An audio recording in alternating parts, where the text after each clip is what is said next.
Aquí da inicio el programa de opinión más influyente de la radio. Las emisoras Democracia AM y XFM presentan la revista de opinión Democracia, con la conducción y dirección de Gonzalo Rosero. No puede haber diálogo sin libertad de expresión. No puede haber diálogo sin libertad de expresión. Ella es el alma de un pueblo. Sin amilanarse. Sin amilanarse. Este Ecuador amazónico, desde siempre y hasta siempre. ¡Viva la patria! Combatiremos la corrupción. La de ahora y la de ayer. Y la que podría venir. La de adentro y la de afuera. La revista de opinión Democracia. Los temas realmente relevantes, analizados con la visión crítica del periodismo libre. Da inicio la revista de opinión Democracia, el programa en el que usted cree. Comenzamos. Gonzalo Rosero, credibilidad incuestionable.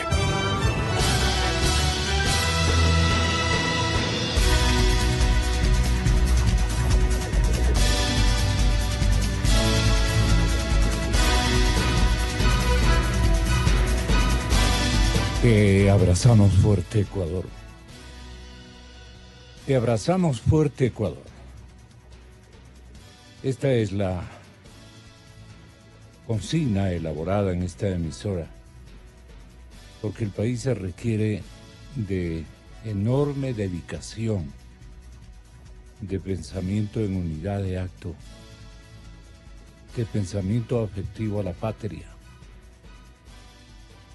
Y bueno, todo va a ser evaluado estos días del régimen del presidente Moreno, creo que también de los otros sectores, que hay una dispersión verdaderamente impresionante. Y eso se nota en las bancadas legislativas, en la propia plática entre ciudadanos. Unos tienen unos enfoques, unos mantienen determinadas hipótesis. Estamos en una contradicción permanente, porque todo, absolutamente todo, lo operado hasta este momento, desmantelado que fuera, por ejemplo, el sistema de seguridad nacional, lo que nos queda es apenas un rezago de ese sistema, de esa metodología que se construyó a fuerza de voluntades que no precisamente procedían del gobierno ni de Correa. Algo quiso alimentar o realimentar el presidente Moreno. Pero, señoras y señores, se han opuesto desde adentro. ¿Cómo está, doctor? Se han opuesto desde adentro. La cohesión no aparece por ningún lado. En la Cámara, en la Asamblea Nacional, ustedes advierten que a momentos actúan el morenismo y el correísmo como un reloj. Es decir, un reloj muy coherente para negar determinadas acciones que podrían redundar en el esclarecimiento de lo que realmente pasó, en el desmantelamiento de todo el sistema de seguridad en nuestro país. Y claro, con el apoyo de la función jurisdiccional, llámese la justicia, manejada directamente por el doctor Yal, asesorado por el señor expresidente Correa, nos han llevado a esta calamidad, absoluta calamidad de no saber qué está pasando con el Ecuador institucionalmente hablando. A momentos parece que busca el señor presidente Moreno desmarcarse de la consigna de confusión que predominó en la época correísta. Pero hay momentos que, por ejemplo, en el Congreso, en la Asamblea Nacional, votan juntos, no se polarizan, se fusionan. Y por ahí aparece una voz a los tiempos que da señales de coherencia con lo que están haciendo desde el morenismo, pero luego, el instante en que van a votar, como que se sienten culpables los unos y los otros, como que tienen miedo, temor y a veces hasta terror de que les descubran otras falacias que han venido predominando en explicación a los ecuatorianos que no profesan esa confianza y ese afecto a los dos mandatarios. Y entonces uno dice, si han desmantelado los sistemas de seguridad, sería bueno regenerarlos, reactivarlos, modificarlos en buen sentido. Y haya el propósito, pero el rato de la votación, como que tienen miedo en algunos sectores, de ambos bandos o de ambas circunstancias. Entonces nos tienen francamente locos, especialmente a los líderes de opinión y a los periodistas que fracasamos en otorgar a nuestras crónicas, a nuestros reportes, a nuestras interpretaciones periodísticas y no políticas, de darles un sentido de, primero, legitimidad histórica y luego de coherencia, de esclarecimiento, de claridad. Hay una confusión generalizada, es lo que yo quiero destacar.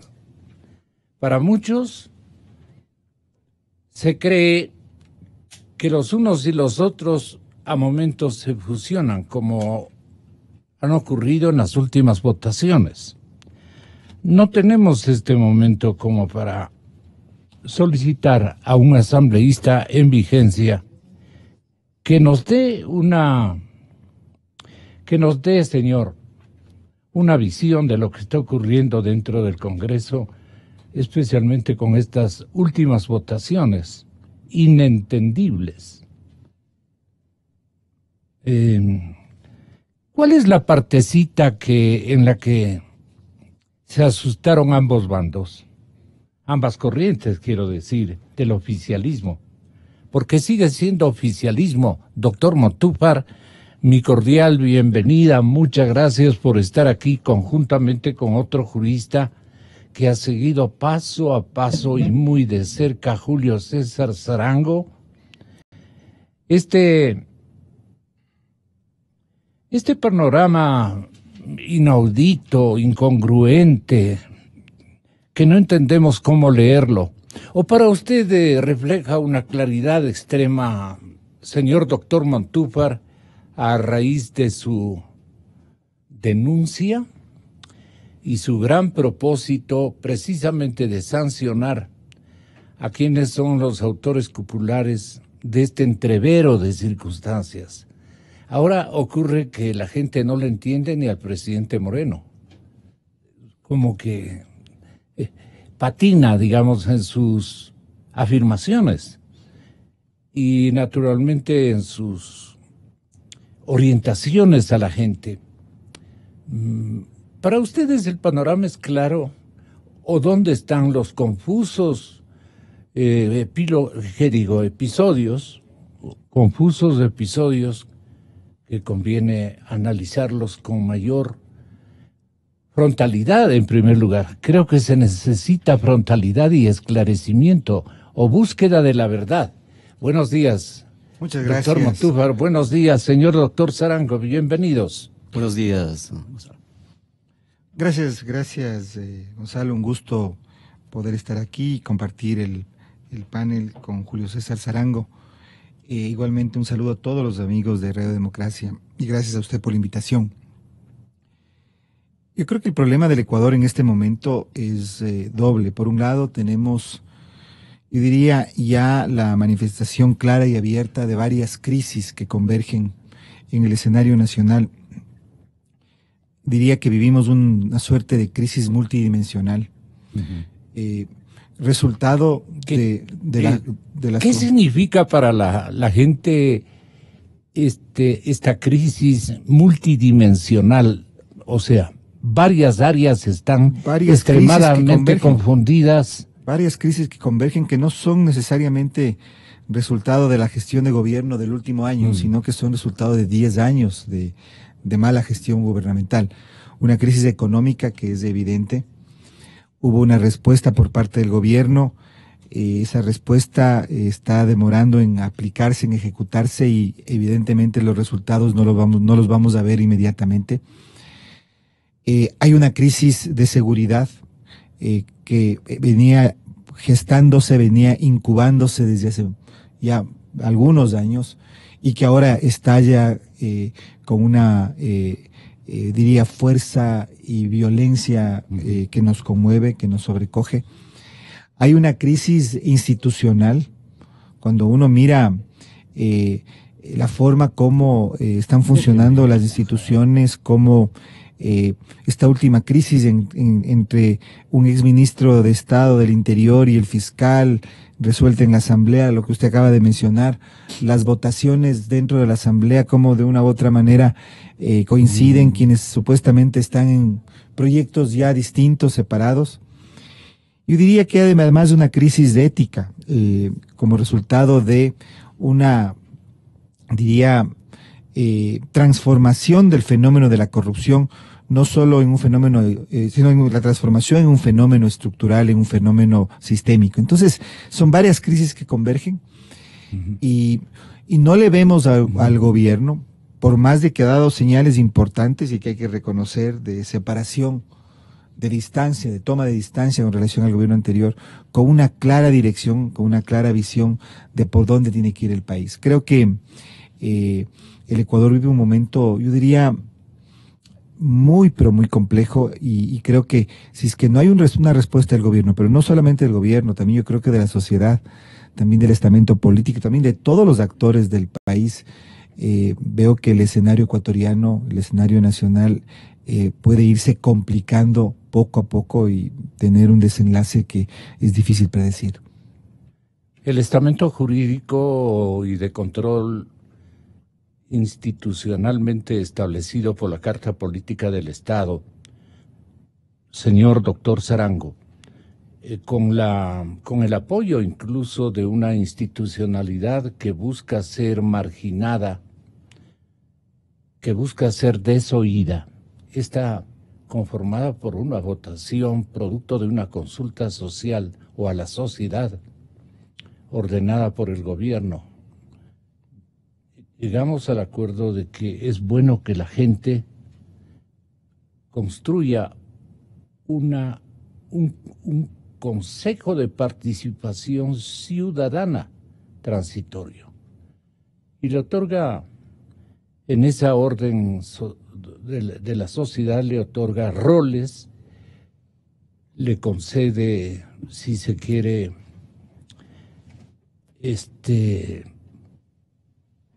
le concede actitudes y aptitudes para poder resolver cualquier asomo precisamente de estos episodios de incongruencia institucional, donde el Congreso funciona como que fuera otra república, donde el Palacio Nacional de Gobierno es un escenario donde confluyen voluntades contradictorias, a presionar seguramente al presidente. Unos van por una cosa, otros van por otra, no saben qué hacerse, y el objetivo total es confundir a la opinión pública. ¿De qué nos quieren confundir, doctor Sarango, que usted haya visto a lo largo de sus defensas a su fuente clientelar, que ha sido coherente en molestarle a usted para que le auxilie a manera de defensor de sus ideas, de sus conclusiones? y también a que le asesoren sus desatinos. Entonces, usted ha cumplido una tarea muy interesante, al igual que el doctor Montúfar, muy enterados de la situación.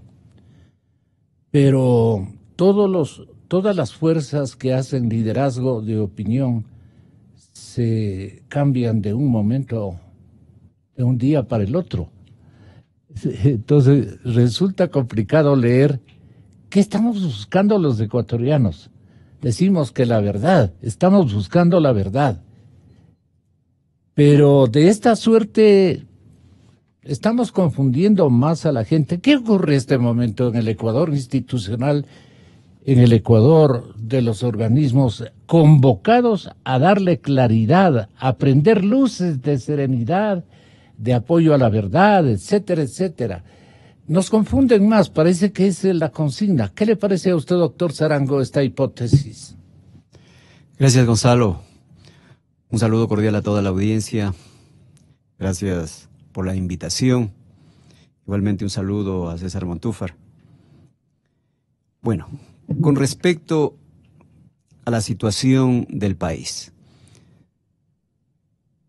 yo cuando me inicié pues sobre impugnar las gestiones que realizaba este gobierno, o el exgobierno del presidente Rafael Correa, en el año 2008, yo me di cuenta claramente que todas las instituciones, inclusive la sociedad civil, confluía a una obediencia debida de todas los proyectos, las disposiciones que el señor presidente Rafael Correa en ese tiempo daba, inclusive yéndose en contra de la Constitución de la República, en contra de las disposiciones legales, pero no había ciudadanos, con excepciones por supuesto, que tienda a discrepar. Inclusive yo recuerdo cómo se conformó la Asamblea Constituyente cuando recién comencé a defender un caso que era de la prefecta Guadalupe Llori, de la provincia de Orellana. Una prefecta que por el hecho de haber liderado ciertas movilizaciones en el oriente por defensa pues de sus territorios, de sus recursos, fue ya estigmatizada por parte del gobierno de Rafael Además de Correa. castigada. Además de castigada. Hubo un levantamiento en la parroquia de Dayuma por defender sus recursos que sean pues asignados para realizar obras que de interés prioritario, como es vialidad, como es servicios básicos. Y me recuerdo que la prefecta estaba en una reunión en la ciudad de Manta, y esto se levantaron unos 2 días antes, pero por haber sido prefecta de Orellana, el señor presidente hizo una arremetida a través de las militares, policías, y allanaron su casa, le detuvieron, le llevaron 11 meses presa.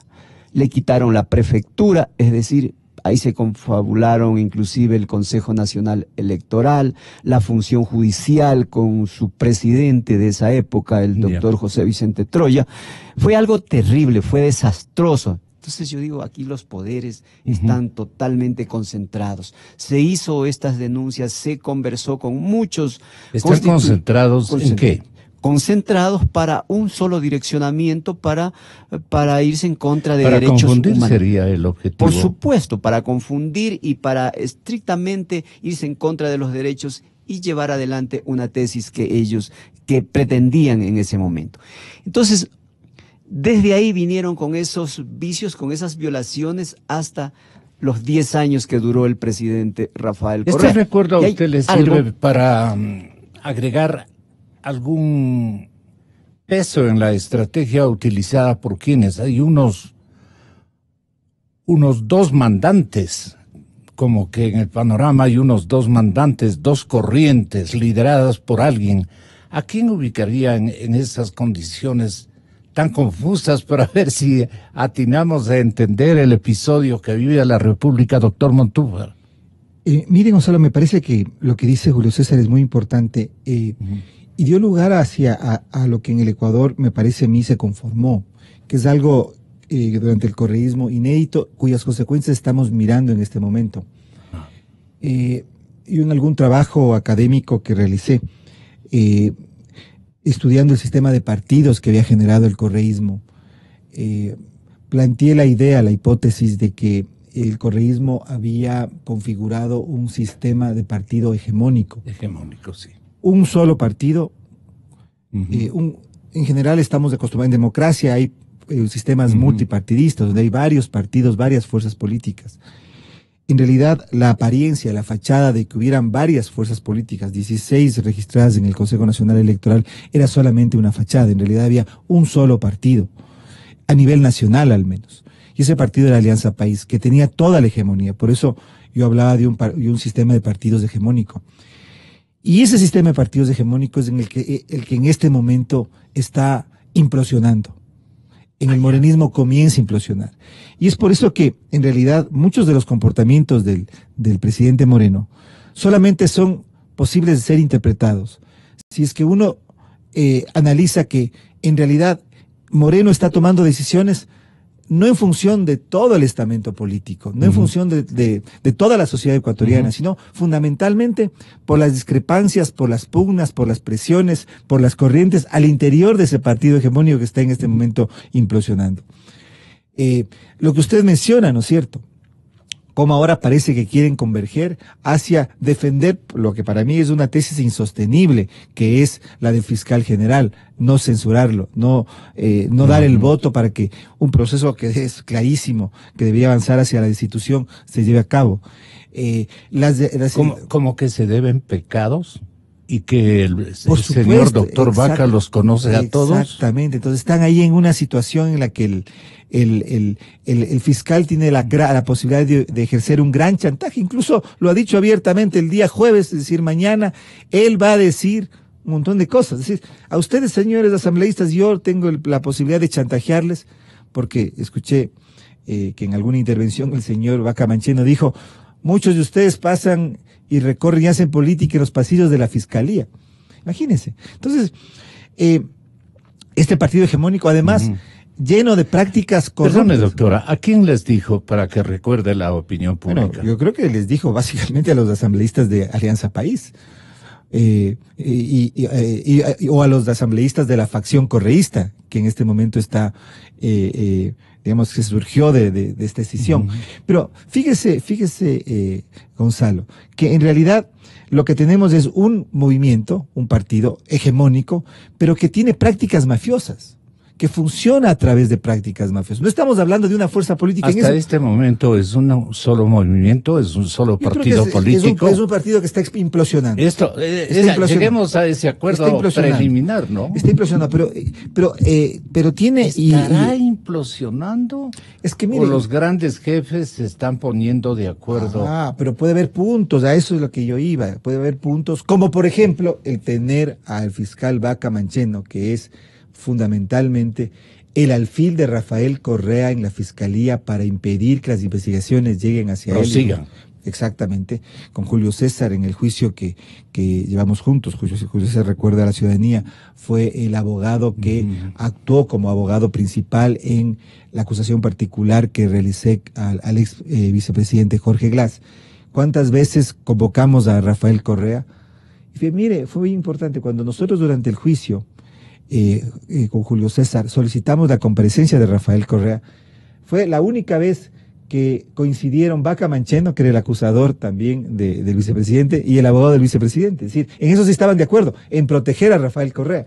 Pero bueno, entonces, el punto aquí principal es que, y a eso es lo que quería llegar, estamos frente a un partido hegemónico que está implosionando, un partido que que ha ido incorporando prácticas mafiosas de comportamiento y que además tiene en su seno, y eso es lo más importante, logró constituir en su seno una organización delincuencia organizada que se alojó desde ese partido y se tomó una parte del Estado. Yo creo que ahí está el tema y la situación que vive el país y que le impide al actual presidente Lenín Moreno tomar decisiones claras que vayan en la vía de realmente transitar a lo que podríamos denominar una fase del postcorreísmo. Sí quiero destacar que también hay cosas esperanzadoras. Me parece que lo que está haciendo, por supuesto, el Consejo de Participación y Transición, creo que da muestras de que hay una luz que se puede transitar, pero estoy hablando únicamente en este caso del tema corrupción y del tema institucional. Pero como decía, la crisis ecuatoriana en este momento es multidimensional. No es solamente el tema de la corrupción, siendo importantísimo, no es solamente la crisis institucional, siendo igualmente trascendente. Es el tema de la frontera norte, que es un problema muy complejo, que responde a lógicas que ya no pueden ser interpretadas ni siquiera en la fase de conflicto colombiano, cuando las FARC todavía no habían ingresado al proceso de paz. Y bueno, el tema económico que igualmente rebasa estas dos circunstancias. Es decir, una crisis multidimensional y un gobierno atrapado por un partido dominante, un partido hegemónico que ha comenzado a implosionar y que además tiene prácticas mafiosas de comportamiento. Bueno, la verdad, señor doctor Julio César Sarango, es que al salir de una comparecencia en Fiscalía, el secretario jurídico Alexis Mera, usted recordará, contó sobre una reunión que mantuvo con Jorge Glass. ¿Por qué trae a colación el productor del programa este episodio? ¿Para qué mantuvo esta reunión con Jorge Glass? Para que retorne, decían, el tema era el retorno de Odebrecht, el retorno de la compañía brasileña al Ecuador, a seguir, digamos, con un cronograma de ejecuciones de obra pecaminosas que había sido interrumpido, y vale la pena que recordemos todos estos escenarios, y que ellos pretextaron que se tenía que darle una señal de retorno a Odebrecht para recuperar el dinero originado por la corrupción o algo por el estilo. ¿Por qué sirve esta explicación de Alexis Mera? Recordémosla.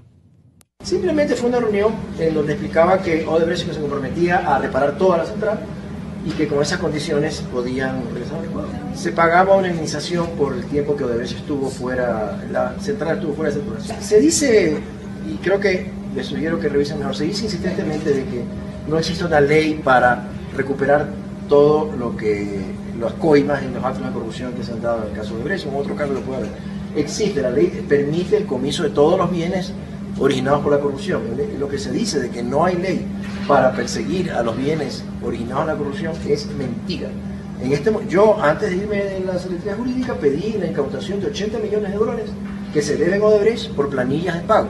Y en la sentencia les he pedido a los jueces que se ordenen el comiso de ese dinero. Con eso, el dinero de la corrupción estaría, por lo menos en materia de Odebrecht, recuperado. Y a la vez hay que recuperar los bienes que tienen las coimas que recibieron el tío del vicepresidente y los demás, y que recuperarlo fuera del país. O sea que sí hay forma de recuperar. Eso que se dice que no hay forma de recuperar es mentira. Este doctor Alexis Mera se ha graduado de beato en estos episodios.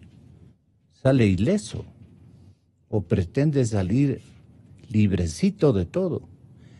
Y él ha constatado absolutamente todo. Es más, creo que es un gran arquitecto. Es un arquitecto muy poderoso en persuadir y convencer, desde al mismo expresidente Correa. Así actuaba. Y Correa tenía un amparo, un apoyo de carácter legal, entre comillas. El disimulo legal también es sabiduría, pues no para estas bandas. Explíquenos, doctor Sarango, ¿de qué se trata estas declaraciones? Porque César Montúfar precisamente ideó esta interrogante. ¿Fiscalía involucrará al doctor Alexis Mera o debe involucrar al doctor Alexis Mera? No sé qué fuerza le dé usted a esta interrogante o a esta afirmación en caso de asociación ilícita por el caso Odebrecht. Esto es lo que el productor le ha ubicado, ¿sí? Este es el motivo, digamos, de esta reunión. A ver, doctor Sarango. Bueno, yo coincido plenamente con César cuando dice que el Estado hay prácticas mafiosas. Estas prácticas mafiosas son estructuradas desde la cúpula del Estado, a través de ciertos cambios, inclusive en la normativa.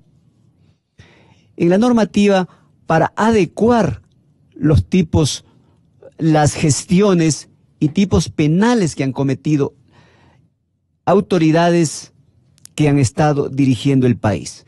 En el caso de la Central Hidroeléctrica San Francisco, aquí hay delitos totalmente claros, precisos y concretos, en donde el señor Alexis Mera, en sus declaraciones, él habla inclusive de cuestiones económicas que se pueden recuperar, inclusive habla de delitos, de las coimas que han existido, él conocía claramente. Inclusive el señor ex vicepresidente Jorge Glass Espinel dice, yo le explicaba las 24 horas del día, los 7 días a la semana al señor presidente de la República, Rafael Correa, y en presencia del señor Alexis Mera. ¿Qué le explicaba los 7 días de la semana? De todo lo que se hacía, de todos los proyectos que ellos llevaban a cabo, inclusive del proyecto Pascuales Cuenca, un proyecto que costó 5 veces más del proyecto inicial. Y en el que Correa insistía. Y en el que el señor Rafael Correa insistía. Entonces aquí se realizó toda una estructura, toda una planificación para llevarse los recursos públicos del Estado. Inclusive... ¿Pero para qué le servían o qué reivindicaba Alexis Mera? Al decir, si yo les informaba, el vicepresidente les informaba, porque él era el ministro que fue al que le entregaron todos los poderes de contratación del mundo. Ya solo faltaba de las grandes potencias. Porque era un hombre con un poder, pero terriblemente grande, donde el que no hablaba con el vicepresidente, que era por obra de ese decreto, era el contratista más grande que tenía el país en esos tiempos. Y fueron dilatados los meses en que, digamos, tenía ese poder de visualizar las obras indispensables, de darle los ritmos y el financiamiento que él creía adecuado, de darle la prioridad o no prioridad a determinadas ideas. Era un hombre con todo, no puede negar aquella circunstancia el vicepresidente que debe estar escuchándonos. Claro. Imagínese lo que llegó a decir Alexis Mera. Yo hacía lo que el presidente me decía. Ajá. Es decir, él como asesor jurídico no hacía lo que las disposiciones legales y la Constitución disponían, sino que hacía el capricho del presidente de la República. Entonces ahí cuando se le pregunta que por qué el vicepresidente era quien gestionaba los créditos, el financiamiento, él dijo sí, porque él tenía el poder. Él inclusive sustituyó al ministro de Finanzas, quien es la persona indicada para que realice todas estas gestiones de financiamiento. Sustituía a la Contraloría, sustituía a la Procuraduría. Entonces, él tenía un poder infinito. Él hacía y deshacía sobre los proyectos a iniciarse. Entonces de ahí se estructura claramente, planificadamente, con anticipación, pues estos contratos, estas coimas inclusive que ellos recibían. Sí. Y para ello sabían perfectamente lo que estaban haciendo, constituían compañías en el extranjero para ir a recibir inclusive el financiamiento, y acá solo venían las deudas, sí. Los sobreprecios se quedaban allá. Estructuraron toda una práctica mafiosa para apoderarse de los recursos. El excontralor Carlos Poli aludía a esta circunstancia de la siguiente manera. ¿Oirán bien, señores oyentes? Al presidente Correa un día que me llamó por teléfono, en que me decía que teníamos que hacer algo porque todos los contratos que se daban, inmediatamente se contrataba por 10 millones y terminaban por 20. ¿Pero por qué? Una de las razones fue porque le quitaron la facultad a la Contraloría y a la Procuraduría de emitir los informes previos de contratación pública. ¿Y quién hizo todas esas leyes? ¿Quiénes hicieron todas esos tipos de cosas que decía que eso hay que cambiar porque eso es la corrupción de la Contraloría y la Fiscalía? Y había que eliminar ese requisito. Un requisito que hoy día lo escucho hasta los asambleístas que votaron a favor me dicen que hay que retornar a eso. Cuando yo lo clamaba y lo repetía. ¿Quién hizo esas permanentemente? Todas esas historias, Alexis Mera conoce perfectamente porque en el gobierno del presidente Correa, todas las leyes pasaban por manos de él, pues, todas las reformas pasaban por las manos de él. Y le dije al presidente, con todo el respeto al presidente Correa, ya a estas alturas del partido, te han robado, le dije, te han robado mucho dinero, presidente, porque esto de permitir lo que hizo el procurador Diego García, de emitir primero un criterio, cuando se lo pide la ministra de Obras Públicas, María de los Ángeles Duarte, le pide para que emita un criterio y le dice que hasta el 35% se puede contratar y con obras extras. Luego un alcalde de la costa le vuelve a hacer otra consulta a las pocas semanas y cambia de criterio y dice que se puede contratar hasta el 70%. Y a partir de ese momento, a partir de esa acción del procurador, se destapó la corrupción, porque todos los contratistas cogían los contratos como sea y luego sabía que iban a subirse hasta el 70%. El ex procurador está tranquilo, renunció y se fue de paseo. Imagínese usted cuando... Bueno, no está tan tranquilo, porque precisamente les presentamos... César Montúfar. Le presentamos la denuncia por delincuencia organizada, de la que Julio César, junto al abogado Raúl Cabanilla, es parte del equipo jurídico en el que estamos trabajando. Usted recuerda, Gonzalo, fue presentada el 5 de marzo, y esa denuncia por delincuencia organizada en contra del expresidente Correa incluye a otras personas.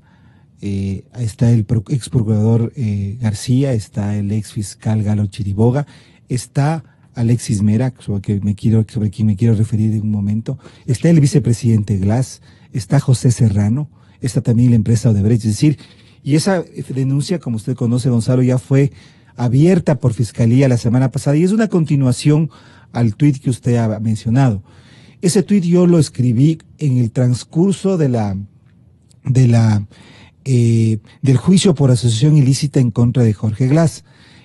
Ahora ya hicimos una denuncia por delincuencia organizada en donde están todos estos personajes, incluido, como usted bien lo dijo, al gran arquitecto jurídico, Alexis Mera. Pero permítame decir algunas cosas sobre Alexis Mera porque es muy importante.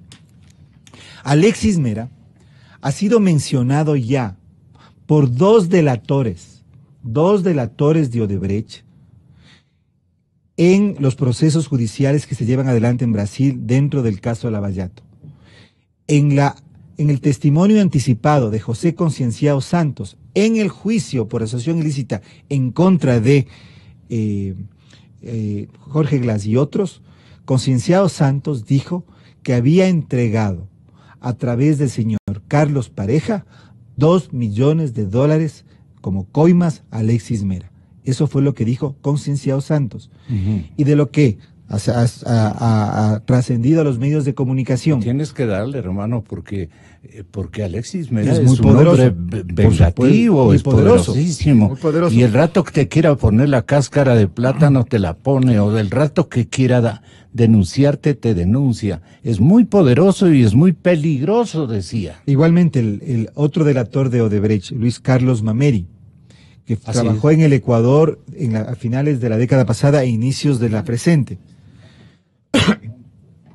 También mencionó que habrían entregado a Alexis Mera $1.5 millones.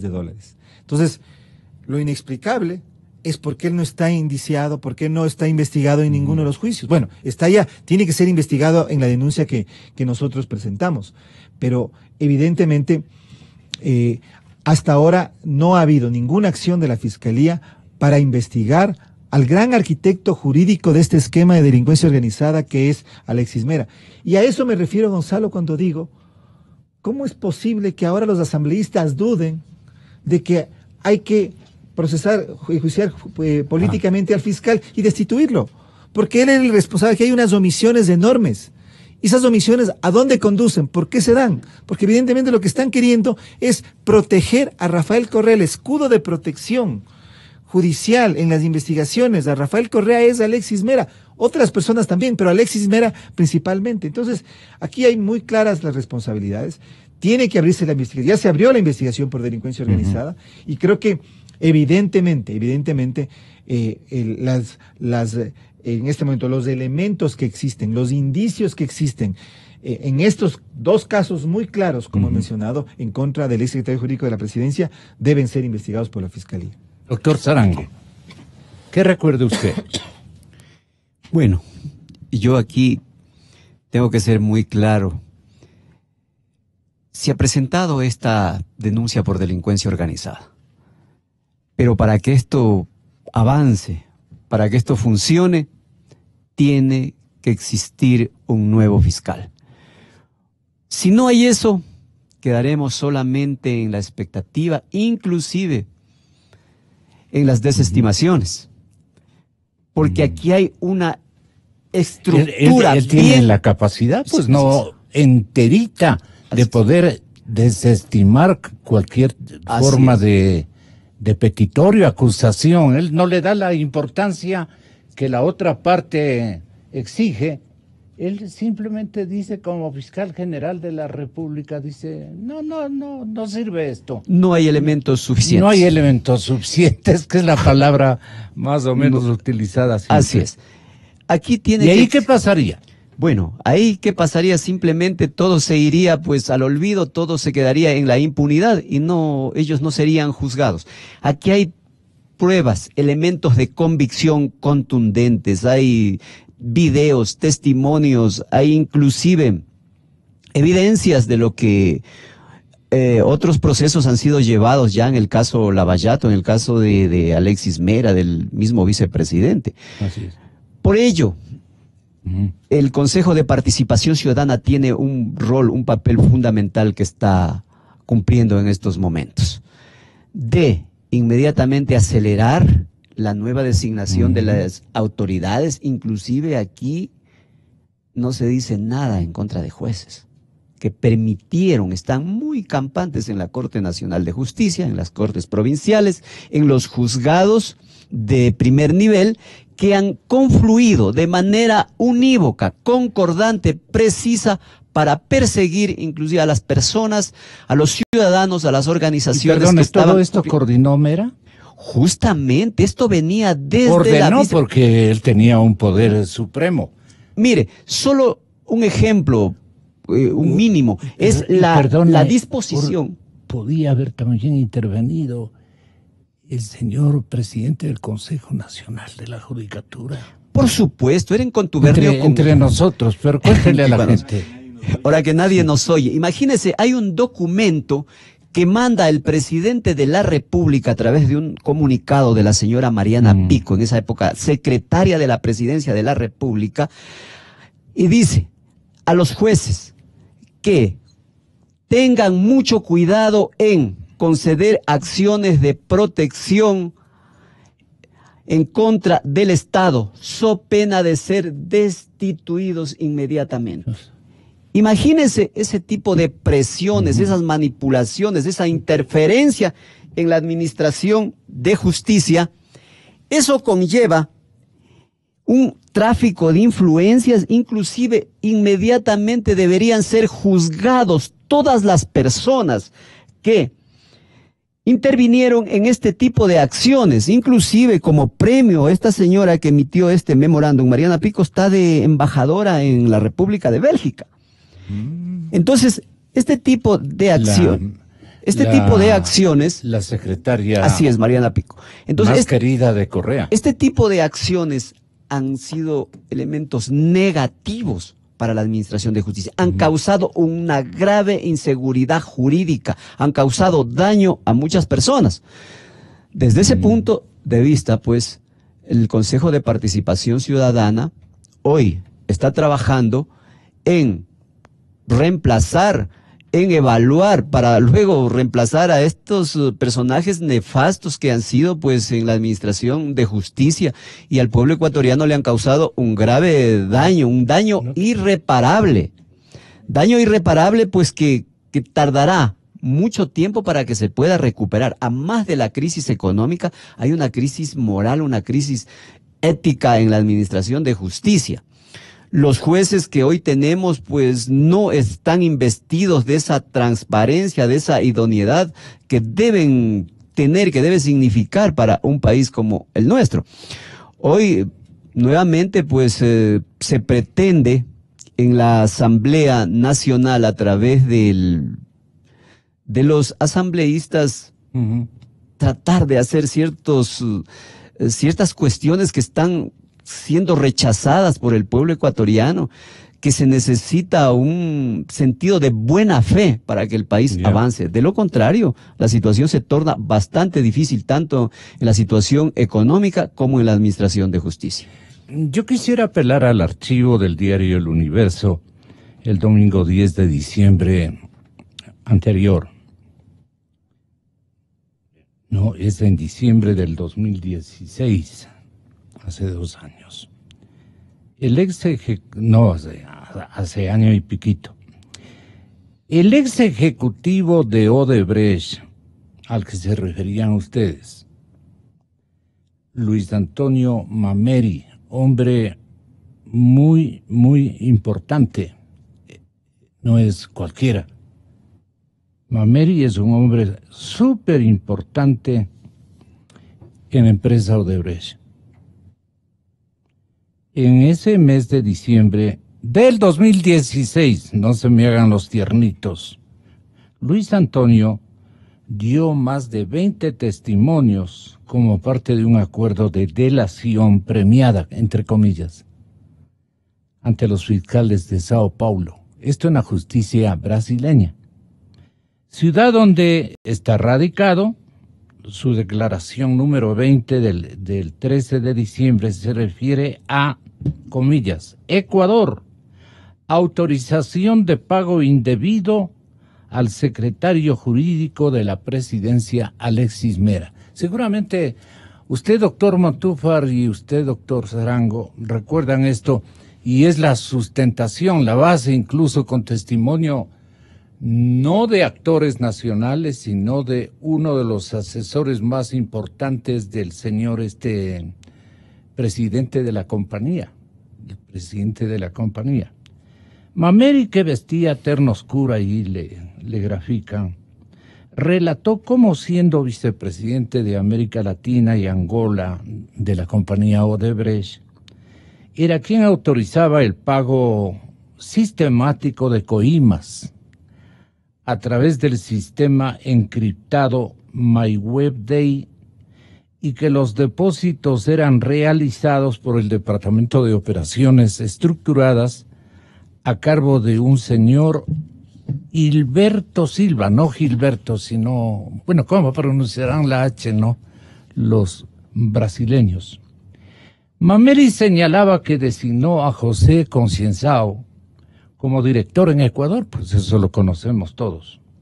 Esto fue en el año 2010, es decir, 6 años antes, con la misión de resolver la controversia con el gobierno sobre la hidroeléctrica San Francisco y lograr finalmente el retorno de Odebrecht. No tenía ese momento nada que hacer el Concienzao, que le mandaron con un baúl de plata, pues no, que hasta creo le dañó el ascensor del Swiss Hotel, porque ahí era que subía y bajaba el dinero para el excontralor. Ustedes recordarán, uno alquiló una habitación, creo que más abajo o más arriba, bueno, uno de los dos, pero ambos frecuentaban ese hotel. José Concienzao califica a excontralor Carlos Polis de cuarto poder en el Ecuador. Carlos Polis, cuarto poder. Así le consideraban. Mi querido Carlitos, nos escucha este caballero en la Florida, o dónde estará. Era necesario un acuerdo y contar un apoyo del secretario jurídico de la presidencia. No se precisa cuál sería ese apoyo, dijo Mameri al admitir que ordenó el pago del primer acuerdo por $1.300.000 para el retorno. En el 2012 se dio una nueva negociación para pago de coimas, esta vez por $3.5 millones. Pepe Concienzao me informó que era necesario mantener una buena relación con Alexis Mera, evitando con eso, como ocurrió con la controversia de la central hidroeléctrica San Francisco, nuevas represalias del gobierno ecuatoriano. Simplemente el asesor jurídico de Correa decía, no quiero saber nada de la Odebrecht, y se acabó. Y ahí habían fracasado, entonces hay que pinta billete, le decían desde Brasil. El fiscal brasileño insiste, ¿no es cierto, doctor? El fiscal brasileño insiste preguntándole que si ya tenían un acuerdo de sobornos negociado con el contralor Pollitt, era verdaderamente imprescindible la negociación con Alexis Mera. Así Concienzao haya hablado con el tío, pues. Claro, con Ricardo. 2 días después de esta declaración de Mameri, José Concienzao Santos, esto es del Universo, no me estoy inventando yo, exdirector superintendente para Ecuador entre el 10 y el 13, dio su testimonio sobre los sobornos pagados a Pareja Cordero. Su declaración dura casi 11 minutos y corresponde al testimonio número 8. Es decir, hay harto material para analizar. De acuerdo con este relato, Pareja tenía una relación con Odebrecht desde el 77. Pareja Cordero. El abogado lo buscó en el 2010 porque dijo tener una relación con el entonces secretario jurídico de la presidencia, el doctor Mera, quien según Santos era el responsable de la emisión del decreto que firmó el presidente Correa para expulsar a Odebrecht del Ecuador en septiembre del 2008. Era súper importante. Si no arreglan con Mera, no pasa nada. Pareja, esto es lo que les advertían a todos los enviados de Odebrecht al Ecuador. Qué lucha para que les contraten, ¿no? Pareja le habría dicho que Mera podría ayudar para el retorno de Odebrecht al país porque tenía una relación cercana con Correa. Consideré hacer ese acuerdo porque Alexis Mera era una persona relevante y era conocida por ser una persona bastante vengativa, bastante agresiva en las decisiones dentro del Ecuador. Era el brazo derecho del presidente en lo relacionado con los temas jurídicos y legales. Bien le puse arquitecto jurídico. Pareja también le mencionó que tenía una influencia muy grande en la Procuraduría General del Estado, con el hijo del exministro de Educación, a quien le brindo mis respetos, pero al papá, pues obviamente. Pero bueno, creo que se hizo el desentendido, no le aló de las orejas a tiempo, o lo haría, pero ya no le hacía caso. Bueno, aquí está el último párrafo que puede ser interesante. Posteriormente aseveró Santos, Pareja Cordero lo volvió a contactar para indicarle que debido a que Odebrecht había ganado algunos contratos, la central hidroeléctrica Manduriacu, doctor Montúfar, Manduriacu y el movimiento de tierras de la refinería del Pacífico, sería necesario pagarle una comisión a Mera por esos logros. El pedido fue de 5 millones, pero se acordó el monto en 3,5 millones. Este periodista no está inventando. Esto lo hemos rescatado en los testimonios, de los archivos y además están apoyados por testimonios. Bueno, pues, ¿qué más pruebas? Diríamos, ¿qué más pruebas? Luis Mameri tiene una enorme cercanía con nada más ni nada menos que Marcelo Odebrecht. Pero Mameri es muy importante. Confianza. Yo he leído esto para que ustedes hagan la asociación de ideas que conviene, hacerlas, pues, ¿no? Yo creo que algo que acaba de decir Julio César Sarango me parece a mí debe ser resaltado, y es la investigación que la Fiscalía debe realizar para desentrañar la gigantesca trama de corrupción que se desarrolló y se constituyó en el gobierno de Rafael Correa, que corresponde a nuestro entender, y por eso la denuncia presentada, que ya fue abierta como investigación por delincuencia organizada, está tipificada o puede ser entendida como un delito de delincuencia organizada estatal.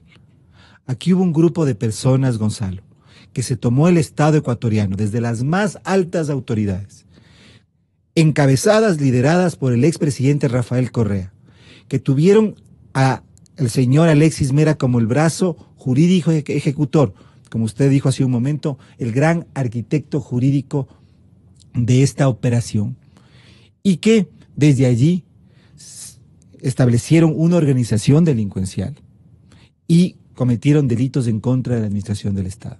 Ese es el esquema que hay que investigar, y por eso es la denuncia que presentamos.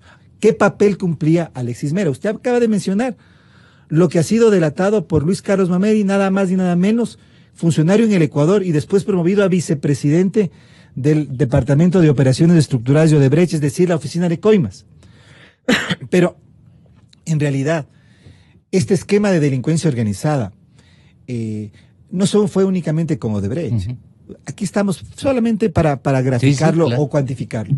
Estamos hablando de un monto de coimas que posiblemente está en el orden de los 35 o 40 millones de dólares en los contratos de Odebrecht con el gobierno central, solo con el gobierno central, a partir del 2011. No le tomen en cuenta a los chinos para nada. No estamos hablando de las eléctricas, no estamos hablando del petróleo, no estamos hablando de Yachay, no estamos hablando de comunicación, no estamos hablando de toda la corrupción, solamente estamos hablando del caso de Odebrecht.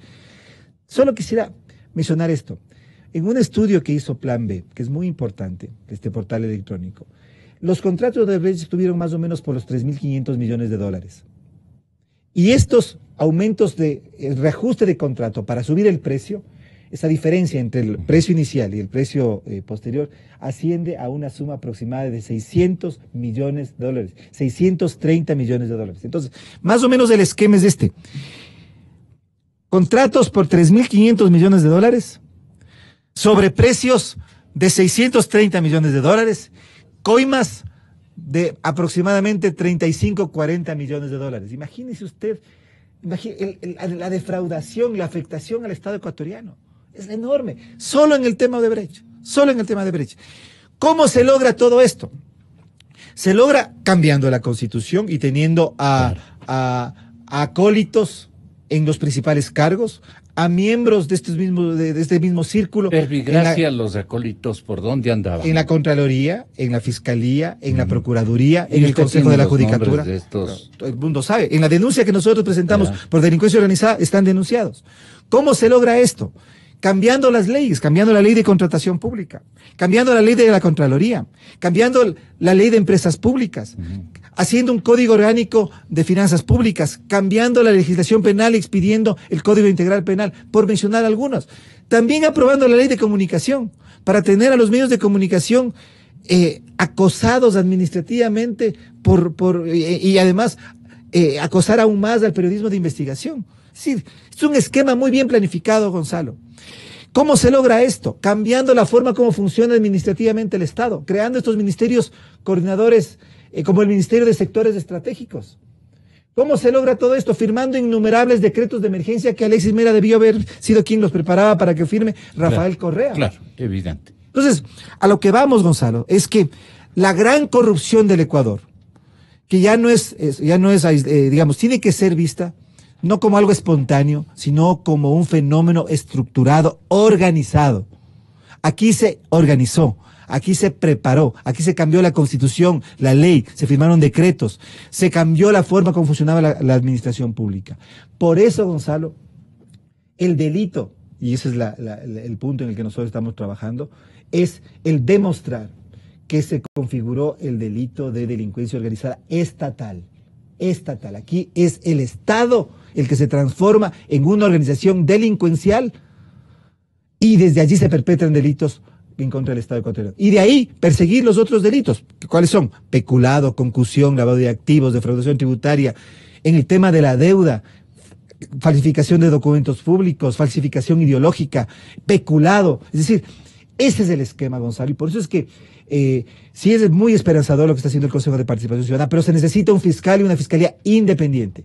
Aquí no se trata de perseguir a nadie, nadie está pidiendo, los ciudadanos no. Pero ya le están demandando al Consejo, ya le están demandando a Julio César Siempre va Trujillo. a haber, pero digamos, y por eso es que tiene que tener un respaldo enorme de la ciudadanía. Pero en el tema de la fiscalía, aquí el punto no es encontrar un fiscal que se transforme en un perseguidor de nadie.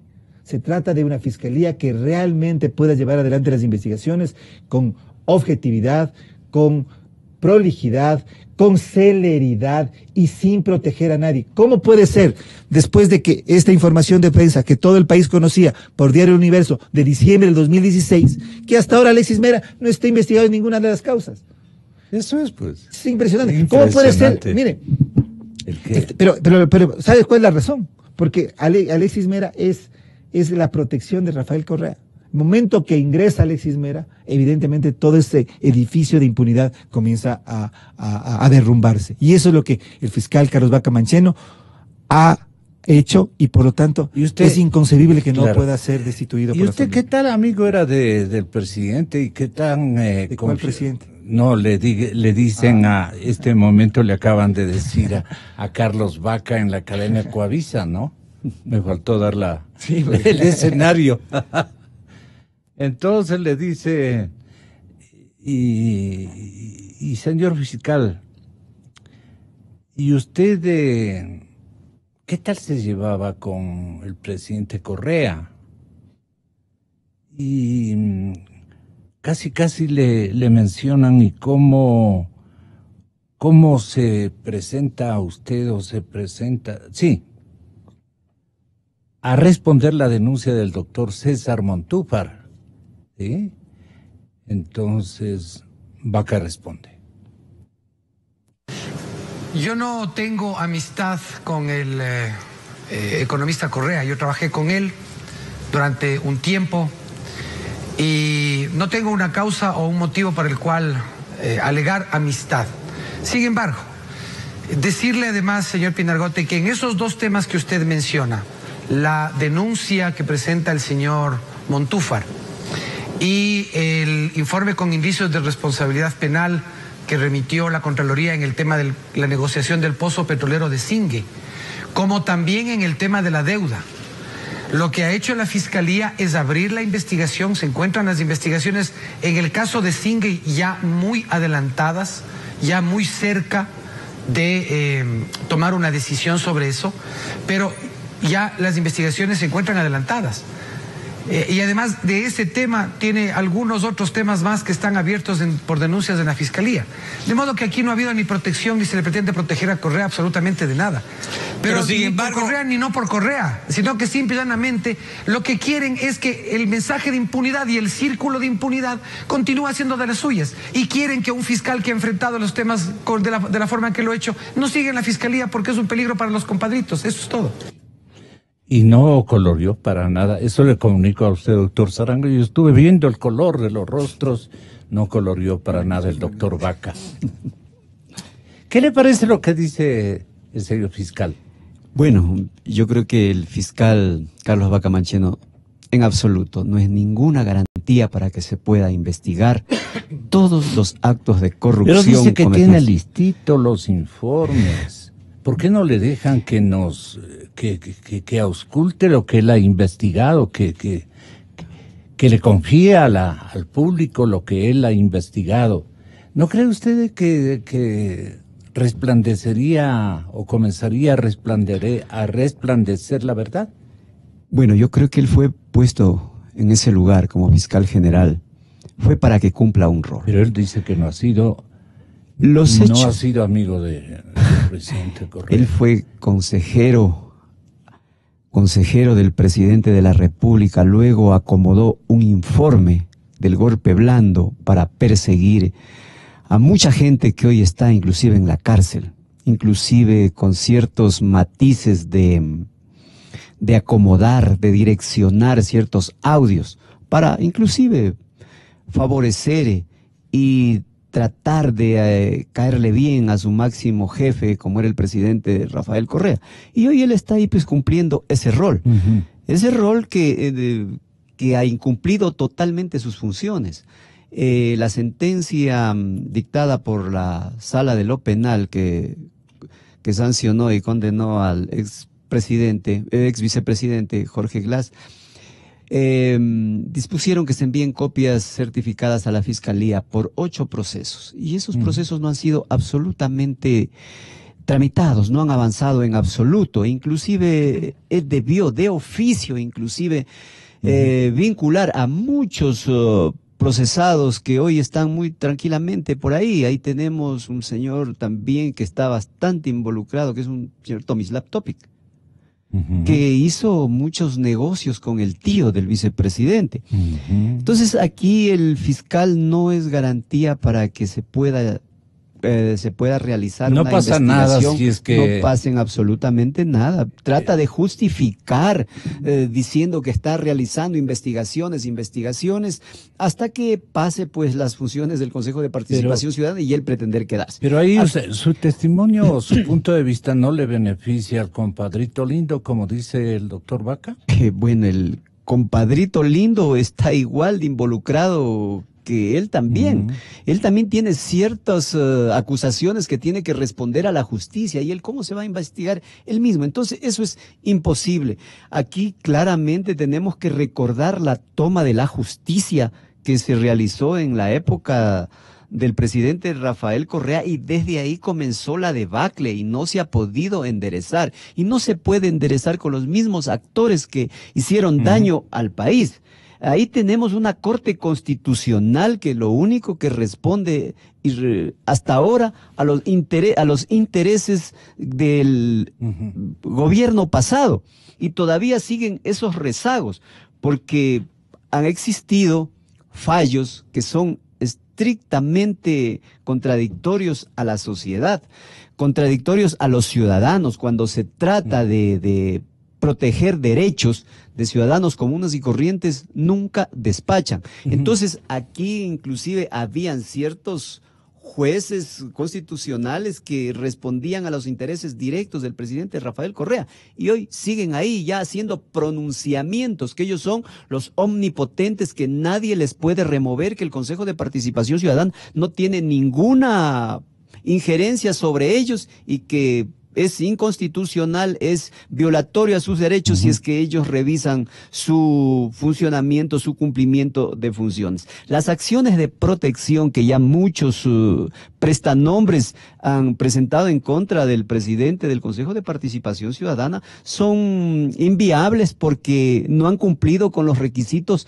normales ahí dentro del Consejo de Participación Ciudadana. Algún acto administrativo pueden ellos presentar la reconsideración, pues, y ahí se podrían resarcir si algunos derechos ellos han sido vulnerados o violados. Por lo tanto, yo pienso que los jueces van a rechazar de manera inminente, porque hacerlo lo contrario, ellos sí estarían inmersos en violaciones flagrantes a la ley y a la Constitución de la República. Esperemos. ¿Por qué le han protegido desde el lado de la Presidencia de la República? ¿A quién era el arquitecto de todos los disimulos, de los decretos, de los resortes que protegían otra versión de lo que ahora ustedes están poniendo en letras de relieve? Le han protegido tremendamente al doctor Alexis Mera. Y ustedes dicen, esto nos extraña. ¿Cómo es que el arquitecto de la parte jurídica de cada uno de los casos de disimulo o de comprobación, él ha sido un mago para hacernos olvidar un Espíritu Santo que predominaba, digamos, en el diseño de una estrategia global. Entonces, si es que al señor presidente Alexis Mera algún personaje ameritaba que sobreviva en medio de todo, era el doctor Alexis Mera, señor doctor Montúfar. Mire, en lo que usted nos hizo escuchar a todos hace un momento, esa entrevista que el periodista Cuesta le hizo al... Era en el Canal 1, efectivamente. Al ex contralor político. Está claramente expresado por el ex contralor la idea de que todo el mundo, yo creo que los ecuatorianos también ya lo sabemos, pero ahí con la declaración de Polit lo corroboramos, de que Rafael Correa estaba enterado de lo que estaba sucediendo. Es decir, no es que él firmaba con un tono, con una actitud angelical todos los decretos y contratos, estaba él en una urna de cristal absolutamente, y le engañaban, absolutamente le cogían esterilizada y pura, y toda cubierta por un manto de refundación revolucionaria del país. Es que y venía mística. Un beato a hacerle firmar. Pues, claro, entonces, venía, él firmaba decía, y nadie sabía qué más pasaba, ¿no? Él no se volvía a enterar de lo que sucedía. Parece, evidentemente, todos los ecuatorianos sabíamos que no era así, que Rafael Correa era un gobernante que estaba metido en todo, que él incluso asistía a reuniones de directorio en las que podía mandar a un delegado. En caso de Petroecuador ocurrió muchas veces eso, que él estaba metido en el día a día, lo que dijo Julio César. Jorge Glass le informaba 7 días a la semana, 24 horas al día. Se sentaba en la mesa dirigente. Por lo tanto, él estaba absolutamente claro de que se firmaban contratos por una cantidad y después estos crecían y se aumentaban y se abultaban y se engordaban al punto de que incluso por una resolución del mismo ex procurador superaban o llegaban a porcentajes de 70%. Entonces, evidentemente, las empresas concursaban con precios muy bajos porque sabían que el reajuste de los contratos les iba a permitir no únicamente llegar al precio que posiblemente era el real, sino superar ese precio con muchísimo. Entonces, evidentemente, ellos conocían lo que estaba pasando. Ellos conocían la consecuencia de sus acciones. Y por lo tanto, lo que hacían era totalmente consciente. Porque ese es el concepto, Gonzalo. La corrupción en el Ecuador dejó de ser algo espontáneo, de uno que otro funcionario público que se desvió de la ley para beneficiarse, de una persona que perdió el camino y que se transformó, o sea, que perdió la ética, o que entró con esas intenciones. Era una maquinaria. Era una maquinaria, exactamente. Era una estructura organizada. Por eso es que insistimos. ¿Y quién la diseñó? Rafael Correa con Alexis Mera. Por eso es que nosotros insistimos, Gonzalo, en el delito de delincuencia organizada estatal. Delincuencia organizada estatal. Ellos son los creativos de todo. Por supuesto que sí, pero por supuesto que sí. ¿Imitando a quién? A ver, mire, ahí vienen precedentes. Justamente, porque como estamos en esta denuncia, estamos estudiando el tema de delincuencia organizada. Hay antecedentes muy interesantes. En el año 1999, el gobierno de Sani Abacha, de Nigeria, fue acusado en las cortes suizas por delincuencia organizada. Es decir, y hay un antecedente de que un gobierno haya sido juzgado en un juicio y sentenciado por delincuencia organizada. Esto fue muy, muy importante, porque entonces las cortes suizas tuvieron la herramienta legal para repatriar más de 500 millones de dólares que estaban depositados en los bancos suizos al Estado de Nigeria. Entonces, hay un antecedente. Otro muy importante, más cercano a nosotros, el caso de Fujimori en el Perú. Fujimori igualmente fue condenado como autor mediato, y eso es una cosa muy importante, por el delito de homicidio dentro de un esquema de delincuencia organizada estatal. No es que Fujimori, en la lucha contra Sendero Luminoso, iba y asesinaba a las personas personalmente. No es que él era quien ejecutaba los actos. Lo que él hizo fue cambiar la ley de seguridad, establecer toda una estructura represiva dirigida al combate a la subversión. ¿Ya? Emitir un discurso incluso agresivo, es decir, generar las condiciones para que se dieran esos hechos de violación a los derechos humanos. Entonces, los antecedentes están, y lo que se trata en este momento, y allí es importante, porque mire cuál ha sido la estrategia del fiscal. Por eso es que sostenemos. Del fiscal Vaca. Del fiscal Vaca. ¿Cuál ha sido la estrategia? Él ¿Para dice, qué? ¿Para qué para la proteger estrategia? a Rafael Correa. Para proteger a Rafael Correa. Él dice, por ejemplo, con relación al juicio de asociación ilícita en contra de Jorge Glass, la Fiscalía ha abierto más de 30 investigaciones previas. Pero estas investigaciones son absolutamente fragmentadas, dispersas. Aquí lo que hay que encontrar es que todos estos delitos de corrupción están articulados, son parte de un mismo plan, surgieron de una misma estructura jurídica que fue emitida desde la Presidencia de la República.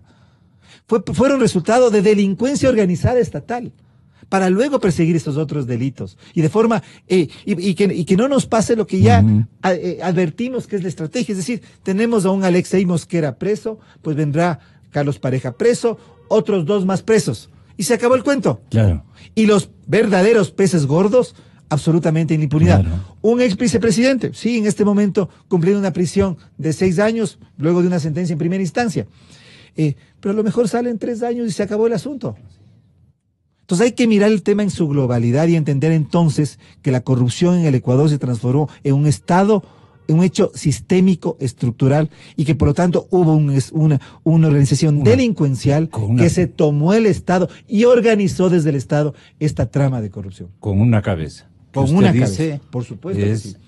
Rafael Correa. Porque, permite, con eso termino. El delito de delincuencia organizada, perdone que estoy estudiando este tema, como usted comprenderá, entonces me apasiona el tema de... Sí.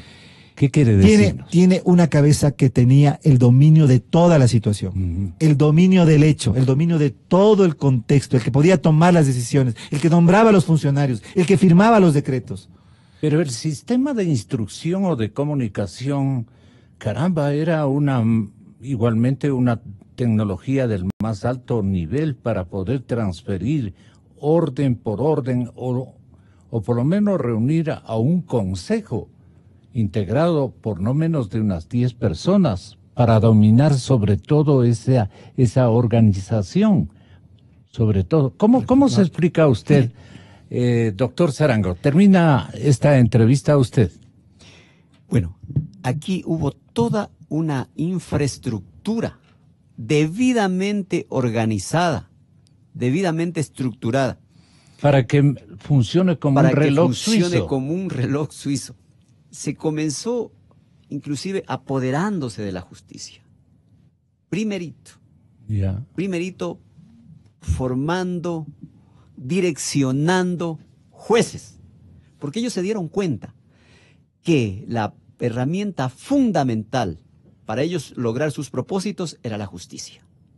Con la justicia, ellos, la persona que trataba de investigar o que investigaba, que impugnaba ciertos actos, inmediatamente le realizaban una investigación, luego una formulación de cargos y luego con los jueces una orden de prisión.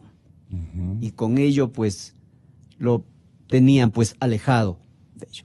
Entonces ellos estructuraron plenamente estas instituciones, reformando las leyes, y cuando no lo podían hacer, hacían acuerdos ministeriales y decretos ejecutivos, yéndose por encima de la ley, por encima de la Constitución.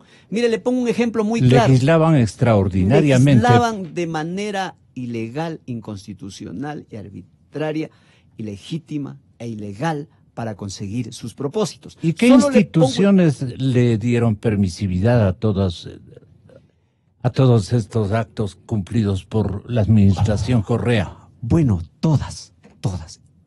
Primeramente, es decir, los organismos de control primero se metieron al bolsillo. Empezando por la Asamblea Nacional. La Asamblea Nacional se olvidó de fiscalizar, hacía todo lo contrario. Le daba carta abierta. Las leyes eran tramitadas de manera... El arte de Correa era repartir bien a todo el mundo, premiarle y mantenerle con una óptica de nuevo rico pero gigante, pues no. Es decir, porque de lo contrario, ¿a título de qué? De principios ideológicos, de que están haciendo una revolución ética, moral. No tenían argumento para justificar imagínese ese comportamiento de dejar hacer, dejar pasar, ¿no? Se tomó la asamblea presidenta, la primera vicepresidenta, segunda, y dijo del sexo femenino, además todas guapitas, que me admiren, que me adoren. Todas me adoran. Ahora era, pues no, ahí en la asamblea se peleaban por la foto y todo lo demás. Entonces, esto es una explicación que yo le grafico a mi manera, pero era una realidad, doctor Sarango. Por supuesto. ¿Y los organismos de control dónde quedaron? Justamente los organismos. Y lograron asustar a mis compañeros. La prensa también de investigación se silenció, menos unas 2, 3 personas como máximo. Justamente usted sabe que tenían miedo, inclusive tenían miedo a saludar con los compañeros que estaban ejercitando una tarea cumplidora de su obligación, pues no estaba politizando las circunstancias, sino haciendo lo que había que hacer, investigando todos los días, jugándonos todo, hasta este momento, señores oyentes, hasta este instante, señores oyentes, tengan la bondad. Así como... O sea, se coparon todo. Pues así es, así como se direccionó... Es el remate, doctor. Así como se direccionó, se acalló a la prensa, se puso temores, y a ciertos personajes, a ciertos medios, les premiaba pues con sus contratos, a otros les suspendía inclusive las frecuencias, los acallaba la voz. Entonces aquí claramente pues existió una delincuencia organizada, una delincuencia que se asoció, se asociaron para cometer los delitos. Y aquí tiene que estar muy claro, los delitos se cometen por acción y por omisión. Tenga la bondad, usted termina. Algo para terminar. Haciendo referencia a lo que usted decía, el exfiscal Washington Pesantes, ya mismo, compañeros. Creo que quienes hemos hecho política y nos opusimos al correísmo, como en el caso nuestro desde el primer día, cometimos un error. Y ese error fue pensar que nos oponíamos a un proyecto político. Que el gobierno de Rafael Correa era un proyecto político al que decíamos es equivocado, viene del Foro de Sao Paulo, muy radical. No creemos, discrepamos con sus ideas. No es democrático, etcétera, etcétera. Pero en realidad no era solo un proyecto político, era un proyecto político delincuencial. Ahí está la diferencia. Y ahí sí yo creo que tenemos que hacer una autocrítica. Nos hizo creer. No nos dimos cuenta a tiempo de esto. Sí. Tuvo que suceder tuvo que suceder varias cosas. Tuvimos que vivir muchísimas circunstancias para darnos cuenta de lo que realmente teníamos al frente. Entonces yo creo que ahí hubo una situación que creo que... Y en esta temporalidad también nos han logrado engañar. Esa votación ya no me gustó, pues.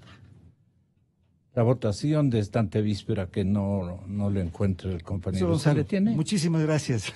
No, pero vea usted. Correístas y morenistas se unen para evitar debates sobre posibles nexos de Correa con narcotráfico. ¿Qué ha de ser, pues? Así suelen decir mis paisanos. ¿Qué ha de ser, pues? El Pleno de la Asamblea Nacional no permitió que se debata sobre la creación de la comisión para investigar los posibles nexos que tuvo el gobierno del expresidente Correa con la guerrilla y el narcotráfico. La solicitud fue presentada como cambio del orden del día en la sesión 510 por parte del legislador Amantata Yuyay, o sea, Pedro Curichumbi. La moción registró 61 votos a favor, 58 negativos y 5 abstenciones. Era el quinto cambio del orden del día y con un pedido de resolución de 2 artículos. Curichumbi intentó que se discuta sobre las declaraciones que el presidente Lenín Moreno hizo públicas sobre la responsabilidad del gobierno del expresidente Correa de los sucesos en la frontera norte. Curichumbi sustentó su solicitud en las declaraciones del presidente Moreno en una entrevista concedida a NTN y a CNN. El primer mandatario dijo en aquella ocasión que ha dispuesto a iniciar una investigación para conocer si la campaña del exmandatario Correa recibió recursos de la guerrilla colombiana FARC. El legislador también agregó las declaraciones que dio de la reunión de Consejo de Seguridad Pública, donde declaró que el gobierno anterior es responsable por el desmantelamiento de las Fuerzas Armadas y la Policía Nacional, para que los grupos irregulares y narcotráfico celebren su fiesta de terror en el suelo de Atahualpa y Espejo. Esto ha dicho en el discurso del señor Curichumbi.